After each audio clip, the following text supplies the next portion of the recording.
네, 오늘은 대림절 첫째 주일입니다. 교회력으로 이제 또 한 해가 이제 시작이 되는데요. 사람들이 이제 많이 하는 말 가운데 하나가 작심삼일이 있습니다. 특히 이 말이 사용되는 빈도수를 보면 연말 연초에 이제 이런 말, 특히 연초에 이제 작심삼일이라는 말을 많이 할 것 같은데, 이제 새로운 계획을 이제 세우고 의지를 새롭게 다지지만 얼마 가지 못해서 언제 그랬냐는 듯 과거의 습관대로 살아가는 것, 관성에 밀려서 살아가게 되는 것이 어떻게 보면 우리의 그냥 본래 모습이 아닌가 싶습니다. 그래서 어떤 학자는 1만 시간인가요? 6만 시간인가요? 이렇게 특정한 행동을 그 정도 시간을 하면 이제 그것이 내 몸에 밴다 이제 그렇게 얘기를 하기도 하는데, 도대체 그 수만 시간을 어떻게 하는지 그런 사람들도 대단한 것 같고요. 새해 첫날이면 정말 많은 사람들이 동해 바닷가를 가든지 아니면 높다는 산 꼭대기들에 모이지만 그것도 그날 뿐이죠. 동해 바다에서 집으로 돌아오면서 또 예전의 마음으로 돌아가고, 산에서 내려오면서 높았던 의지도 다시 내려가는 그러한 것들 우리가 경험합니다. 그냥 새해 첫날 해 한번 봤다. 오늘은 구름이 안 껴서 해 제대로 봤네. 이제 그걸로 이제 만족하고 돌아오는 것입니다. 그렇다고 부정적인 말씀을 시작부터 드리고자 하는 것은 아니고요. 이제 제가 가끔 생각하는 것이, 우리 교회도 시작한 지 한 수년이 지나는 동안 이제 매년 반복적으로 교회력을 지냅니다. 그래서 오늘은 교회력으로 마지막 주일입니다. 오늘은 교회력으로 첫 주일입니다. 이제 이런 말씀을 드리는 것도 벌써 몇 번째가 됐는데, 중요한 것은 한 해의 시작도 아니고 한 해의 끝도 아니고 우리의 일상, 우리의 매일이 이제 그리스도를 닮아가는 훈련이라는 것이죠. 그렇다고 대단히 엄청나게 종교적인 인간이 되자 그런 말씀도 결코 아니고요. 그리스도께서 어떤 삶을 살아가셨는지 계속 말씀드리는 것이지만 하나님을 위하고 사람을 위하는 그러한 이타적인 삶을 사시다가 결국은 그것이 하나님과 모든 사람을 화목하게 하시고 모든 믿는 사람을 구원하시는 하나님의 구원의 통로가 되는 삶이셨다라고 하는 것을 우리가 기억하면서 살아갔으면 좋겠습니다. 그래서 이렇게 처음부터 말이 많은가 싶은가 하면은, 이번 대림 주간에도 작년처럼 이제 교회력의 절기에 맞는 본문이 아니고 고린도전서 본문을 계속해서 연속해서 읽어 나아가도록 하겠습니다. 특별히 오늘 본문은 혹시 느끼시는지 모르겠지만 전체적으로 이해하기가, 이건 쉽지가 않은 본문을 넘어서서 상당히 어려운 본문이라고 할 수가 있겠습니다. 어떤 학자들은 그래서 오늘 본문이 고린도전서의 자연스러운 흐름을 방해하고 있다라고 그렇게 이야기하기도 합니다. 바울이 썼다면 그대로 흐름이 방해되는 것 같고, 특히 이제 고린도전서 같은 경우는 어떤 하나의 처음부터 하나의 끝까지 어떤 완결된 편지라기보다는 몇몇 편지가 좀 합쳐져서 고린도전서가 되었다라고 이제 얘기하는 학자들도 있는 만큼, 오늘 본문도 아마 바울이 썼다라기보다는 다른 이제 이가 썼든지 아니면 바울이 썼다고 하면 바울이 썼던 어떤 다른 편지였는데, 다른 짧은 편지였는데 오늘 본문에 이제 통합이 되어서 하나의 고린도전서가 되었다라고 이제 얘기를 하는 사람들도 있기는 합니다. 그도 그럴 것이, 오늘 본문을 빼고 한번 보시면은요, 직전에게 우상에 바쳤던 제물을 먹는 문제가 11장 1절에 끝난 이후에 바로 17절 이하의 고린도 교회의 성만찬이라고 하는 구체적인 주제로 넘어가고 있는 것을 보면 아마 그런 이야기도 나름대로의 좀 설득력은 있어 보이기도 합니다. 우상 제물을 먹는 문제부터 시작을 해서 쭉 글을 이제 이어나가다가 이제 귀신의 음식과 하나님께 드리는 것들을 같이 하지 못하지 않겠느냐라고 얘기를 하고, 이제 성만찬에 오용되고 있는 그런 이야기를 하고 있기 때문에 오늘 본문이 약간 좀 후대에 삽입된 것이 아니냐 뭐라고 하는 얘기도 얼마든지 설득력이 있기도 하고요. 더군다나 오늘 본문 자체도 보시면 바울이 이제 남녀를 불문하고 머리 스타일을 이야기하는지 혹은 머리에 무언가를 쓰는 문제를 이야기하는지 헷갈리기도 하고요. 또 제 개인적으로는 사실은 몇 주 전부터 금요일에 이제 밤에 말씀 나눔을 준비할 시간이 있어서 참 잘됐다 다행이다 싶었는데 몇 주 지나지 않아서 오늘 본문을 만나는 바람에 이것도 참 시간도 없고 내 배움도 부족하고 막 어제 고민만 하다가 이제 지금 오늘 이제 함께 말씀을 나누긴 하는데요. 말씀 나누면 제목을 정하는 것도 좀 큰일이었습니다. 혹시 아시겠지만은 제가 지금까지 말씀 나눔의 제목을 보면 본문 가운데 한 구절을 이렇게 따서 이제 제목을 삼습니다. 제목이 그렇게 막 중요한 것은 아니라고 생각을 해서. 근데 오늘 본문은 도대체 어떤 구절을 가지고 제목을 정해야 될지 도대체 모르겠는 거예요. 그래서 이것을 혹시 바울이 이야기하고 있는 것은 아닐까라고 하는 생각이 들어서 이제 건강한 영성이라고 제목을 정해 보았습니다만은 어쨌든 그렇게 제목을 정한 만큼 오늘도 최선을 다해서 함께 말씀을 살펴보도록 하겠습니다. 먼저 이제 오늘 본문에서 바울이 가정하고 있는 상황을 한번 생각을 해보시면은요, 고린도 교회의 예배의 자리를 지금 바울이 가정하고 지금 이야기를 전개하고 있다고 볼 수 있는데, 본문 4절과 5절 그리고 13절에 보시면 이제 기도와 예언이라는 표현이 등장을 합니다. 그러니까 기도와 예언이라고 하는 것은 그 당시에 예배 시간에 행해졌던 것이, 특별히 예언이라고 하는 것은 이제 오늘날 우리 식으로 얘기하면 이제 설교를 이제 예언, 말씀을 증언하는 활동으로서 예언이라고 불렀다라고 하는 것을 우리가 안다면, 기도와 예언이라고 하는 것을 얘기할 때 지금 바울이 뭔가 지금 예배 시간에 일어나고 있는 일에 대해서 얘기를 하고 있다라고 생각을 해볼 수가 있겠고요. 그렇게 보면 오늘 본문 이후에 성만찬에 관한 내용이 이어진다고 볼 때 그런 측면에서는 똑같이 예배 시간에 있었던 어떤 일들에 대해서 바울이 얘기하고 있다는 것을 보면 오늘 본문도 고린도전서 전체의 흐름에 크게 방해가 되지 않는 이질적인 본문은 아닐 수도 있겠다. 오늘 본문에서 예배 시간에 있었던 어떤 모습들에 대해서 바울이 지적을 하고 얘기를 하고 있는가 하면, 이어서는 그 예배 시간에 또한 성만찬이 행해질 때 그 성만찬이 오용되고 있는 것에 대해서 바울이 이야기하고 있다고 볼 수가 있다면 나름의 연결성을 오늘 본문도 가지고 있겠다라고 볼 수가 있습니다. 오늘 본문을 시작하면서 바울이 이제 특유의 감사와 칭찬의 말을 합니다. 두 가지 측면인데, 하나는 첫째는 모든 면에서 바울을 기억해준 고린도 공동체를 향한 감사입니다. 오늘 본문까지 이제 오면서 바울이 고린도의 교인들이 어떤 자신의 사도권이라든가 자신의 가르침이라든가 이런 것들에 대해서 의심을 품고 색안경을 끼고, 그래서 바울의 권위가 추락하고, 이러한 것들에 대해서 바울이 때로도 붕괴하기도 하고, 이러한 모습들을 우리가 함께 보셨는데, 이제 그럼에도 불구하고 바울은 모든 면에서 자신을 기억해 준 것이 감사하다라고 이제 교회에 감사하고 있고, 다른 하나는 바울이 전해준 대로 전통을 잘 지키고 있다는 것을 바울이 칭찬하고 있습니다. 그러니까 바울이 전한 전통이라는 것이 무엇인가 라고 하는 것을 보면요, 바로 전통은 바울이 교회로부터 전해받았고 또 자신이 세운 공동체에 전해준 가르침이라고 볼 수가 있을 텐데, 11장 23절에도 보시면 바울이 이제 성만찬에 대해서 얘기할 때도 이렇게 얘기합니다. 내가 여러분에게 전해준 것은 바로 주님으로부터 전해받은 것입니다. 그것도 일종의 하나의 교회의 전통이라고 할 수가 있겠습니다.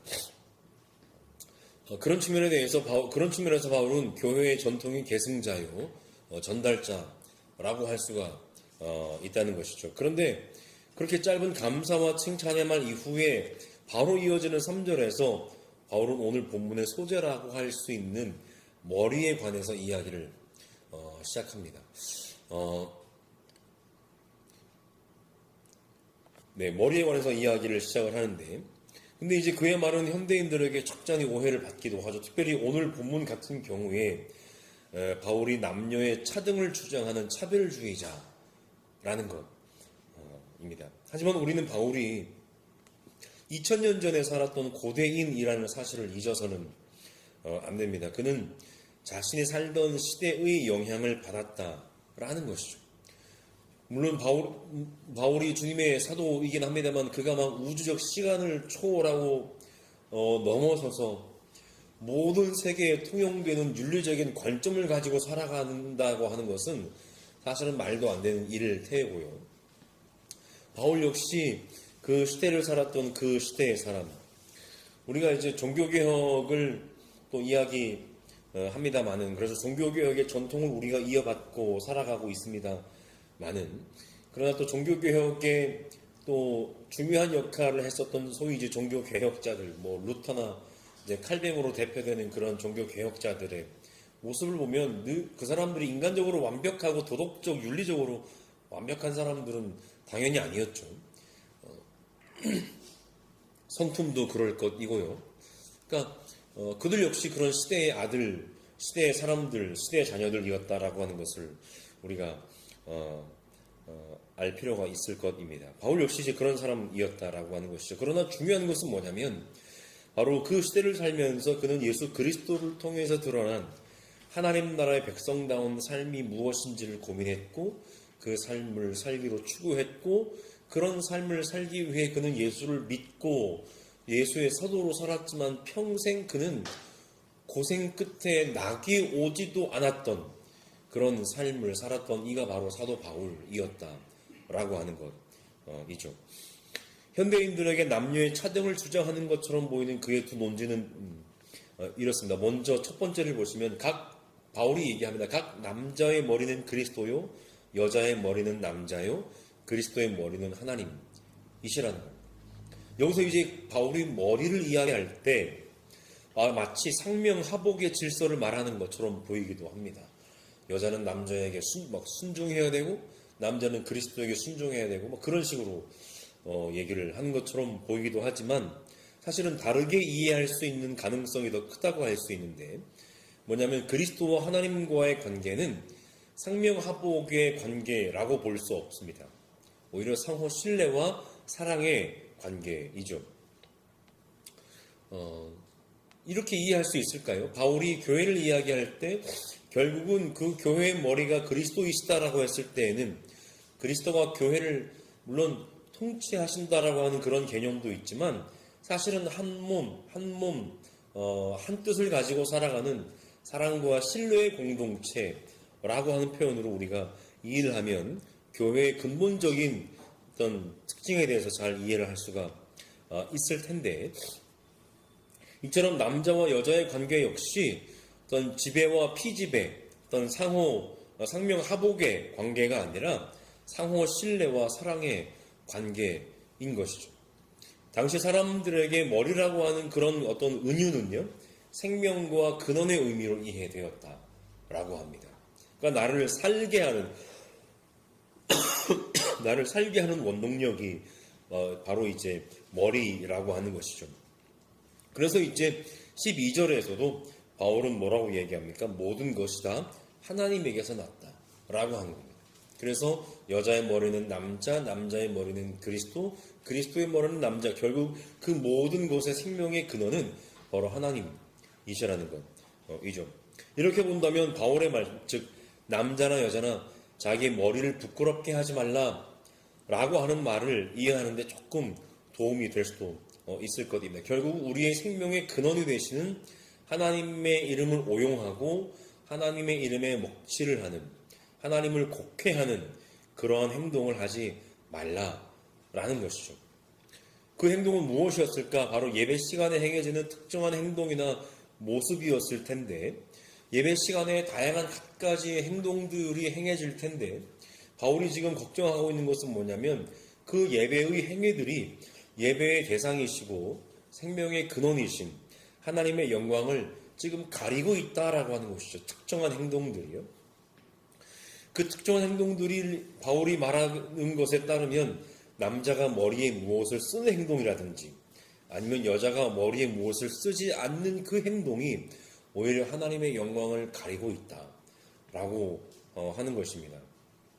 근데 이제 여기서 남자가 머리에 무엇을 쓴다라고 하는 표현은요, 어떤 다른 것을 이제 덮어 쓰는 행위이기도 하지만 달리 번역을 할 수가 있는데, 남자가 머리를 길러서 길게 늘어뜨린다라고 하는 그런 의미도 될 수가 있겠습니다. 그러니까 그 당시 로마의 사람들의 헤어스타일을 보면 이제 가리마도 타지 않고요, 이렇게 머리를 그냥 짧게 이렇게 저처럼 이렇게 이런 것이 이제 로마의 남성들의 헤어스타일이었다라고 합니다. 그래서 이제 조각상들을 보면 이렇게 막 2대8이건 5대5건 뭐 7대3이건 사람들이 가리마를 안 타요. 그냥 이렇게 앞으로 이렇게 결이 이제 잡혀 있는 모습이었죠. 물론 이제 뭐 정해진 헤어스타일, 법적으로 정해진 것은 없었습니다만은 그것이 이제 일반적인 헤어스타일이었습니다. 그리고 약간 좀 곱슬곱슬한 그런 결을 가지고 있었습니다. 그리고 이제 여자의 그 당시에 일반적인 헤어스타일은 이제 길게 길러서 늘어뜨린다든지 아니면 때로 이렇게 말아 올리는 이제 그런 헤어스타일을 가지고 있었던 것이었습니다. 특히 이제 여성의 머리가 이제 길게 늘어뜨렸을 때에는 그 당시의 사람들은 그것이 상당히 좀 에로틱하다라고 하는 이미지를 가지고 있다고 해서 이렇게 베일을 덮어 쓰는, 보자기 같은 베일을 덮어 쓰는 것이 일반적인 이제 머리 모양이었다라고 하는 것이죠. 그러니까 그 고린도라고 하는 것은 전형적인 로마적인 도시였다라고 하는 배경을 우리가 잘 기억을 하고, 그런 사람들이 지금 기도나 예언을 했다라고 하는 것이죠. 머리를 길게 늘어뜨리고 남자가 혹은 여자가 머리에 무엇을 쓰지 않고 기도나 예언을 한다라고 했을 때 그들의 예배 시간에 기도나 예언을 했다라고 하는 것은 예배 시간에 어느 정도 중요한 역할을 맡았던 사람들이었다라고 우리가 생각을 해볼 수가 있었을 것입니다. 그러면 그런 사람들은 사람들의 이목을 받는 자리에 있었을 것이고 그들의 모습 하나하나가 사람들에게는 적잖이 영향을 주었을 것입니다.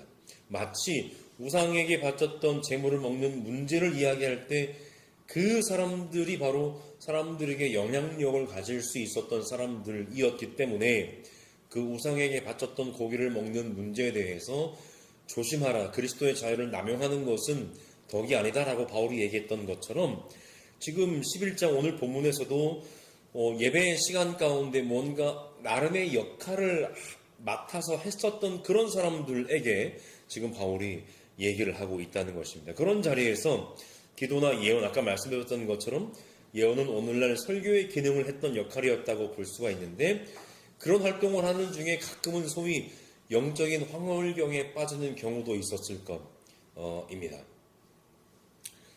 그렇게 되면 늘어뜨린 남자의 머리나 혹은 무엇을 덮어서 쓰지 않은 여자의 머리가 막 어지럽게 흐트러질 수가 있었겠죠. 그렇다면 그 당시의 사람들은 그런 모습을 보면 진짜 그 사람들에게 막 영이 임했다라고 하는 그런 생각을 가질 수도 있었고, 그래서 그런 사람들이 더 막 영적인 사람이라고 그런 행동들을 하는 사람을 더 우러러보게 되고 더 높여보게 되는 그러한 경향이 생기게도 되었다라고 하는 것이죠. 그렇게 되면은 그 시간, 그 순간 하나님의 영광은 가리워지고 그 사람이 그 시간에 돋보이거나 드러나게 되는 것이라고 할 수가 있겠습니다. 이것을 굳이 오늘 우리식으로 한번 표현을 해보면 설교나 기도할 때 막 말투가 막 걸걸하게 바뀌는 사람들이 있습니다. 오늘 저는 그런 이유로 목소리가 이렇게 된 건 아니고요. 제가 막 특별히 이렇게 설교하는 건 아니고 그냥 그럴 일이 있었습니다만은 바울은 예배 가운데 그렇게 다양한 영적인 경험이 있다고 해서 중요한 얘기를 하고 있는 것이 뭐냐면 그런 일상적인 모습, 그러니까 일반적으로 살아가는 그런 모습들의 극적인 변화가 생기는 것을 조금 더 얘기를 해보면, 혹은 가끔 그런 극적인 변화를 일부러 만들어낼 위험성에 대해서 지금 경고하고 있는 것이죠. 왜냐면 그렇게 하면 뭔가 있어 보이잖아요. 사람들이 자기를 뭔가 좀 특별하게 보는 것 같잖아요. 뭔가 막 목소리가 바뀌고 막 갈갈하게 막 하면서 내가 막 하나님이 지금 나에게 말씀하신다라고 얘기를 하면 사람들이 자기를 되게 특별하게 봐주는 것 같잖아요. 그러니까 그런 위험성에 대해서 바울은 경고하고 있는 것입니다. 그래서 고린도전서 14장에서도 사실은 11장부터 또 14장까지가 또 하나의 큰 공통된 내용을 말하고 있는 하나의 단락이라고도 할 수가 있는데, 고린도전서 14장에서도 나중에 보시겠지만 바울은 예배 가운데 행해지는 모든 행위를 남에게 덕이 되고 질서 있게 행하라 라고 그렇게 이야기합니다. 현대인들에게 남녀의 차등을 주장하는 것 같은 그의 두 번째 논지는 바로 창조 이야기를 근거로 하는데요. 바울이 말하기를 남자가 머리를 가려서는 안 된, 이번에는 또 남자가 머리를 가려서는 안 된다라고 얘기를 하고 있습니다. 그러니까 첫 번째 부분에서는 남자가 머리에 무엇을 쓰는 것을, 그러니까 마치 가리는 행위처럼 보입니다. 무엇을 쓰는 행위에 대해서 바울이 경고를 했는데, 조금 번역을 달리하면은 남자가 머리를 길게 늘어뜨리는 그런 모습이었을 것이고, 두 번째는 머리에 무언가를 쓰지 말아야 된다라고 얘기를 하고 있습니다. 이것이 무엇인 정확하게 알 길은 없습니다만은 어쨌든 그 근거로 남자는 하나님의 형상이고 하나님의 영광이기 때문이다 라고 얘기를 합니다. 그러나 여자는 남자의 영광이다. 또 바울이 남녀 차별하고 있는 뭐 이렇게 또 이해하기 쉬운 이야기를 하고 있습니다. 그렇다면 여기서도 여자는, 그럼 여자는 하나님의 영상이 아닌가? 이제 이런 또 생각을 하게 되는 것이죠. 그러나 첫 번째 본문에서와 똑같이 바울은 그런 의미를 가지고 얘기를 하고 있는 것이 아닌데, 더군다나 오해를 더 살만한 이야기를 하죠. 바울은 말합니다. 남자가 여자에게서 난 것이 아니라 여자가 남자에게서 났다고 말하고, 남자가 여자를 위하여 지으심을 받은 것이 아니라 여자가 남자를 위해서 지으심을 받았다 라고 이야기를 하면서 마치 창조의 우선성이나 중요성이 남자에게 있어서 여자는 더 열등한 존재다 라고 이야기를 하는 것처럼 보입니다. 오늘날 여전도의 집회 때 가서도 막 설교자들이 이런 얘기를 해도 그거를 듣는 분들이 아무런 마음이 불편하지도 않고 그냥 막 웃어요. 막 남자보다 늦게 창조된 주제에 막 이렇게 얘기를 해도 막 그 얘기가 얼마나 심각한 얘기가 될 수도 있는지 우리는 여전히 잘 모르고 살아가고 있는 것 같습니다. 그냥 목사들이 하는 얘기라면 다 진리이겠거니, 그냥 다 하나님 말씀이겠거니 그렇게 하면서 이제 듣는 것이죠. 이제 물론 이제 바울도 그 시대의 사람들이었고 그 역시 그런 어떤 한계를 가지고, 한계라고도 할 수가 없겠습니다만은 그런 창조의 이야기를 가지고 마치 그런 얘기를 하는 것처럼 보입니다. 여기에 또 하나의 수수께끼 같은 이야기를 붙이죠. 몇 절입니까? 10절인데요. 바울은 이렇게 얘기합니다. 여자는 천사들 때문에 그 머리에 권위의 표를 지니고 있어야 된다 라고 하는 것이죠. 여기서 이제 권위의 표라고 하는 것이 그냥 권세라고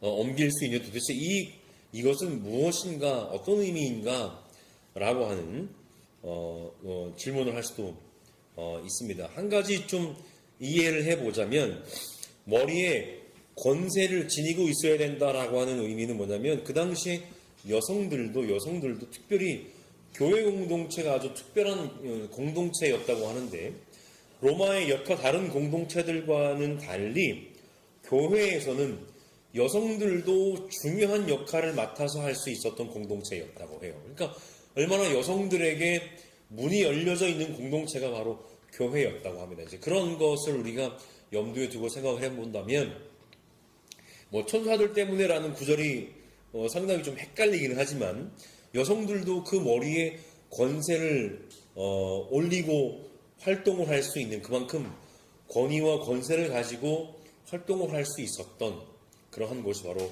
교회 공동체였다라고 이제 그렇게 이해를 할 수 있지 않을까 싶습니다. 이제 그러나 조심스러운 것은 뭐냐면, 예나 지금이나 어떤 공동체에서 나름의 힘이 있다고 하는 사람들, 나름의 권위가 있다고 하는 사람들은 때로는 행동이 방자해지기 쉽다라고 하는 것이죠. 내가 이런 사람이라는 거예요. 내가 누군데? 라고 하는 그런 생각을 가지고 행동을 할 때가 많다라는 겁니다.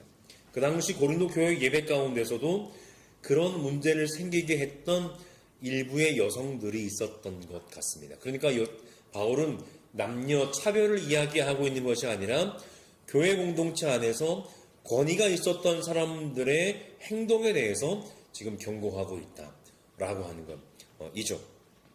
하지만 그래서 바울은 본문 11절과 11절에서 분명히 이야기합니다. 그러나 주님 안에서는 창세기 창조 이야기가 마치 그런 것처럼 이야기하지만 주님 안에서는, 여기서 주님은 바로 예수 그리스도 주님을 가리킵니다. 주님 안에서는 남자 없이 여자가 있지 않고 여자 없이 남자가 있지 않습니다. 여자가 남자에게서 난 것과 마찬가지로 남자도 여자의 몸에서 났습니다. 그리고 모든 것은 다 하나님에게서 났습니다. 라고 바울이 얘기합니다. 그래서 그리고 마지막 13절 이하에서 바울은 다시 이야기합니다. 이번에는 스스로 판단해보라. 지금 본인이 할 얘기를 했으니 이제 13절 이하에서는 여러분이 한번 스스로 판단해 보십시오 라고 얘기를 하면서, 여자가 머리에 아무것도 쓰지 않은 채로 하나님께 기도하는 것이 마땅한 일이겠습니까? 라고 얘기합니다. 아무것도 쓰지 않은 채로, 그 당시에는 기도할 때 아까 말씀드렸던 것처럼 때로는 머리를 흔드는 일도 있었을 것이고, 그렇게 되면 머리에 뭔가 쓰지 않은 머리가 막 흐트러져서, 소위 이제 우리가 우리 기독교 신앙뿐만 아니라 다른 소위 이제 영적인 모습들에도 보면 소위 이제 신이 내렸다라고 하는 사람들의 모습을 보면 그냥 막 흐트러지는 그런 모습들을 보게 되지 않겠습니까? 그러면 오히려 사람들이 그런 모습 속에서 막 소위 영적인 기운을 느끼기도 하고, 때로는 막 영험함도 느끼기도 하고, 사람들은 이제 그렇게 얘기를 하는데, 그러니까 여자가 머리에 무언가를 쓰지 않고 하나님께 기도하는 것이 마땅한 일이겠습니까? 라고 하는 것은 바울이 바로 이제 그런 위험성을 지금 경고하고 있는 것이죠.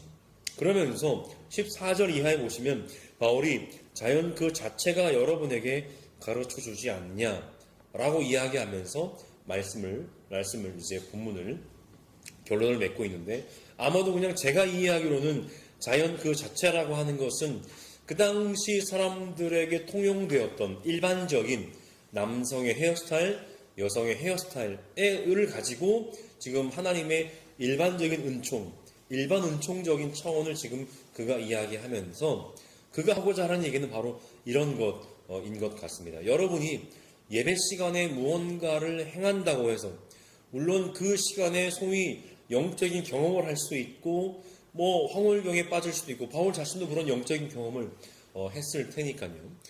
그러나 그런 경험을 한다고 해서 일상을 살아가면서 살아갔던 그런 일상의 모습이 흐트러지는 것으로 여러분들의 그 영적인 경험이 진짜라고 하는 것을 보증받을 수 있다고 착각하지 말라라고 하는 것이죠. 따라서 가급적이면, 할 수 있으면 예배 시간에 행해지는 어떠한 모습들이라고 해도 교회당 문 밖에서의 모습과 다른 특별한 모습을 가지고 추구하고 그러한 것들을 자랑할 것이 아니라 일상의 모습 그대로를 가지고 예배를 행함이 하나님께 영광을 돌리는 모습이다 라고 하는 것이죠. 그래서 제가 이런 차원은 분명히 아닙니다만, 제 나름대로는 이제 예배하다가 앞에 나와서 할 때도 앉아서 할 때도 꼭 이제 찬양만 하게 되면 자꾸만 눈이 감겨요. 졸려서 눈이 감기는 게 아니고 막 은혜 받는다는 표시로 자꾸만 막 눈이 감기는데, 이제 눈 감다가 이제 가사를 틀리면 은혜 다 까먹고 이제 이렇게 되는 것이죠. 그래서 의식적으로 찬양을 하든 찬송을 하든 눈을 안 감으려고 하는데도 자꾸만 감겨요. 이게 자꾸만. 네. 그렇다고 하는 겁니다. 그러니까 이제 그렇다는 거죠. 바울이 지금 이 얘기를 하면서 마지막 얘기를 하면서 16절에 이 문제를 가지고 논쟁을 벌이려고 생각하는 사람들이 있을지는 모르나 그런 풍습은 우리에게도 없고 하나님의 교회에도 없습니다. 라고 얘기를 하면서 결론을 맺고 있습니다. 우리에게 오늘날 건강한 영성이라는 거 하는 것이 무엇일까? 저는 이렇게 생각합니다. 우리의 일상성이 부정되지 않은 영성, 우리의 일상성이 같이 절하되지 않은 영성, 우리의 일상의 모습이 있는 그대로 예배에도 하나님께 드려지는 그런 영성. 그래서 바울이 본문이 갑자기 생각이 안 나네요. 너희들의 삶을 여러분들의 몸을 하나님께 산 제사로 드리십시오. 이것이 영적인 예배입니다. 라고 이제 바울이 얘기를 했던 것처럼 우리의 영성이라고 하는 것이 예배 시간 안에서뿐만이 아니라 우리의 일상의 삶을 통해서도 또 우리의 일상의 삶의 모습이 있는 그대로 우리의 예배 시간 가운데서도 하나님께 영광을 돌리는 그런 도구로 사용될 수 있는 그런 삶을 살아가는 우리 모두가 되기를 간절히 소망합니다.